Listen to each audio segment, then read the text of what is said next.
want me in. I hope you don't want me to give you advice on how to go campaigning against modern day policing. Because when we went on strike in 1972, it was a different ballgame altogether, believe me. If we'd have had mobile phones and cameras with us at that time, our case would not have gone on for 47 years, believe you me, because we would have had the evidence there. But as an individual, I do support the campaign because the policing bill is certainly taking away our democratic rights and things we fought for over the years. And I can remember marching in London in 1971 against the what was termed then the IRA, the Industrial Relations Act. And we never defeated at that time.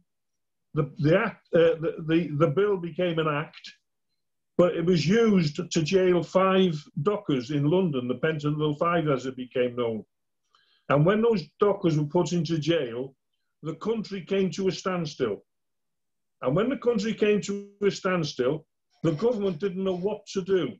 And that was Ted Heath's government. He never had a clue what to do because he's got these people locked up in jail for trumped up reasons. What do we do with them? They brought out a person that was called the official solicitor, a fellow by the name of Norman Turner. They wheeled him out. He's never been seen before and he's never been seen since. And as far as the individual person goes, I'm sure Norman Turner is long gone now. But we never hear of the official solicitor. But that's what they did then, to get them out of that scrape, because the country was at a standstill. With us in the building trade, they decided to lay charges against us 5 months after the event.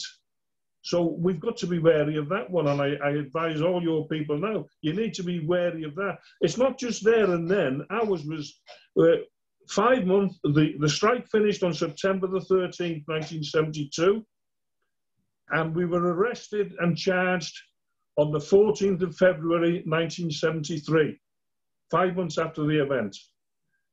And that took us then a long time to campaign to bring that back to the Court of Appeal, which we had on the 3rd and the 4th of February. But to get to there, it was one major battle, because the police, through the legal system, withheld all information relating to our trials.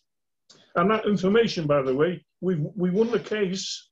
The judgment has gone in our favour, but the papers are still being held. Let's not make any mistakes on that. They're still being held. The papers on the Hillsborough conflict are still being held. So they cave in and they give you some form of a victory, but they don't release all the stuff. The police are an instrument of the state, believe me. I sat on North Wales Police Authority for 18 years. I was a member of the authority. They are an instrument of the state. They're there to police the public, not for your safety, but to make sure that big business and the politicians can get about their business of ripping us off day by day by day. That's what they're there for. They're not there to help us. And that goes to the armed forces as well.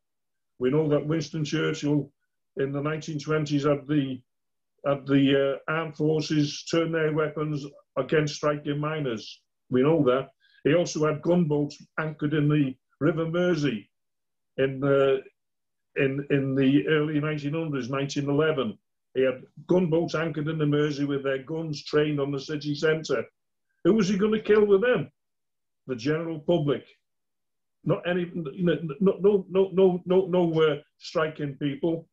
He was going to kill the general public, and they called that man the best Briton that ever lived. Well, he certainly doesn't get that title from me. But our campaign went on.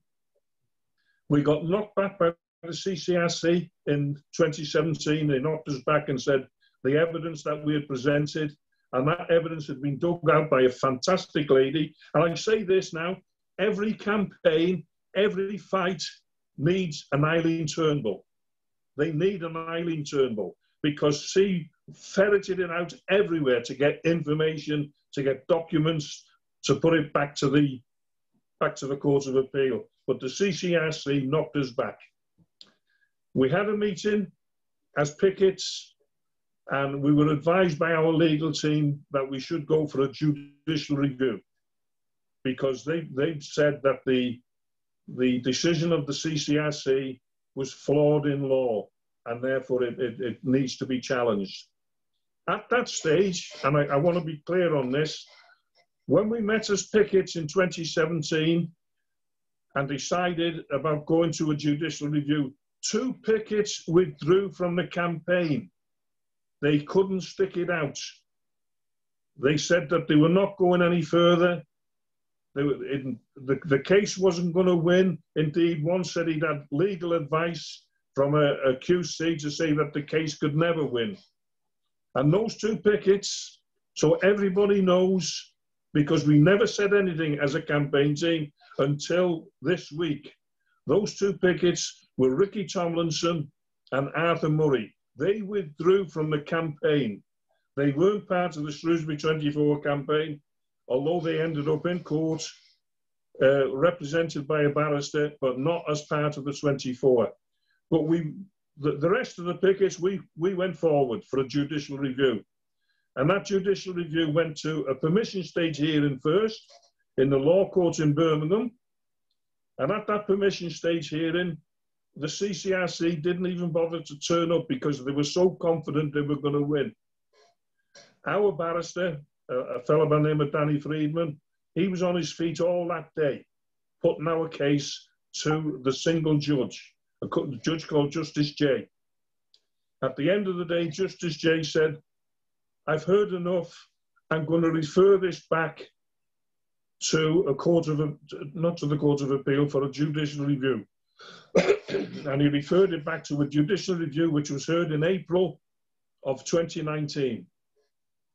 And in April of 2019, we went before the law courts again in Birmingham with Lord Justice Flo and Justice Susanna Carr. And they listened to the case, and halfway through, well, not even halfway through, the CCRC withdrew the case.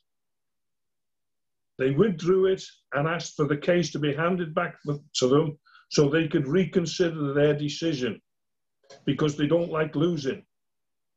That's why they wanted it back. They didn't like losing. That case was handed back to them. It still took them 10 months to reconsider their decision to send it back to the Court of Appeal. And they sent it back to the Court of Appeal, and as everybody knows by now, it was heard on the 3rd and the 4th of February.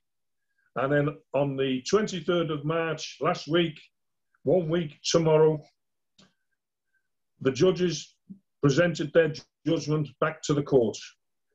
And their judgment was that the Pickett's case was unsafe, and therefore all charges that they've been found guilty of should be overturned.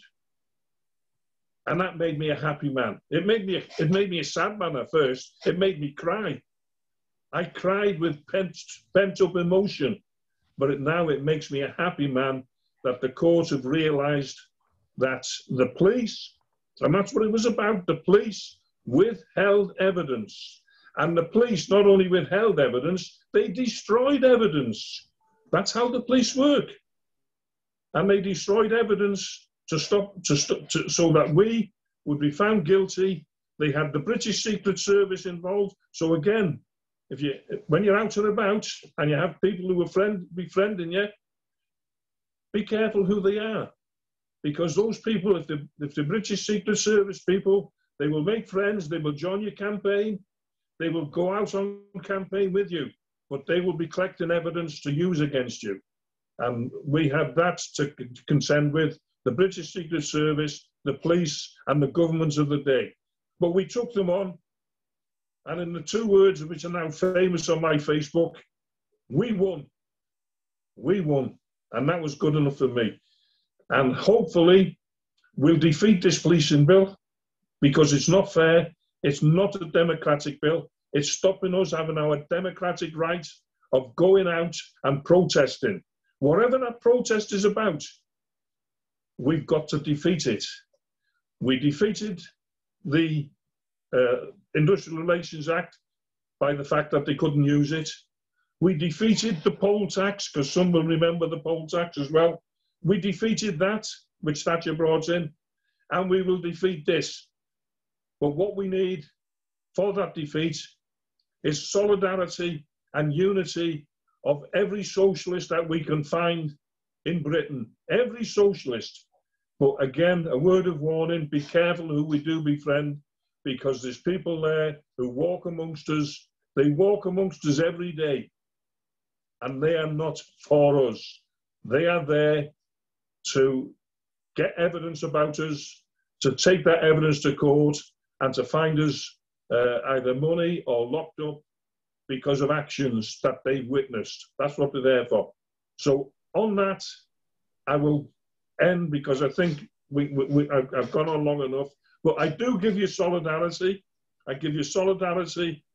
I'm a 73-year-old man, and I can't come to you. I can't come to your process at the moment down in Manchester or wherever they are, because I can't leave Wales, because that's illegal as well at this moment in time. And neither can you people come over into a beautiful country of Wales. You can't leave England. But these are the games that the government play. And I'm going on again now, but I will stop at that, Chair. I thank you for the invite tonight, and I wish you all the best in your campaign to defeat this policing bill, which is not democratic. Thank you very, very much. Thank you so much, Terry. I think I say that on behalf of everybody on this meeting. It's an absolute inspiration.